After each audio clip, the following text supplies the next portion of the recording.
ষড়যন্ত্ৰ কোনে কৰেছে? ইউপিপিএলহে কৰেছে, আমি তো কৰা নাই। আমাৰ তো সিধা কথা, এইবাৰ আমি এনডিএৰ লগত আছে, এনডিএৰ লগত একেলগে থাকি চৰকাৰ কৰিম বাছ। বিটিচি 15টা আছে, কি 12টা?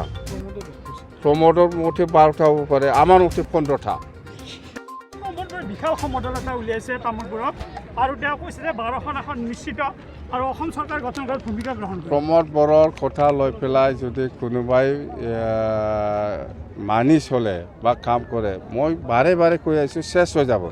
আৰু আজি প্ৰমোদ বড়োৰ লগত যিসকল ৰাইজ ওলাইছে সিহঁতক মই অনুৰোধ কৰিছোঁ, আপোনালোকে ভুলক্ৰমে প্ৰমোদ বড়োৰ লগত যোগদান নকৰিব, একদম চেছ হৈ যাব।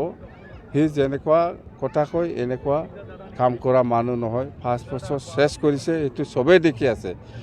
তো যদি প্ৰমোদ বড়ো আজিৰ দিনত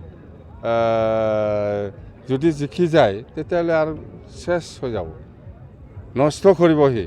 মুঠতে আমাৰ বিটিচিবাসী ৰাইজক মই এটাই অনুৰোধ, Dipen Boro, Pramod Boro, ABSU leader, UPPL leader একে বস্তু। তামোলপুৰত কিমান ৰাইজ ওলাব? এইটো মিছা কথা কৈ হাজিৰা লৈ পেলাইহে, হাজিৰা দি পেলাইহে ওলাই আনিছে। এইটোতো ভোট দিয়া মানুহ নহয়, ভোট আমাকে দিব, পদমফুলতে ভোট দিব। তেওঁ দাবী কৰিছে যে চৰকাৰ গঠনত মুখ্য ভূমিকা সেয়া জিৰ' হ'ব। জিৰ' কিবা ক'ৰবাত লগোৱা যায় আগে পিছে?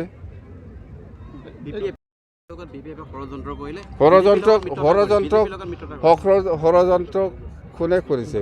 ইউপিপিএলহে কৰিছে, আমি তো কৰা নাই। আমাৰ তো সিধা কথা, এইবাৰ আমি এনডিএৰ লগত আছে, এনডিএৰ লগত একেলগে থাকি চৰকাৰ কৰিম বাছ। বিটিচি 15টা আছে, কি 12টা? প্ৰমোদৰ মুঠে 12টা হ'ব পাৰে, আমাৰ মুঠে 15টা।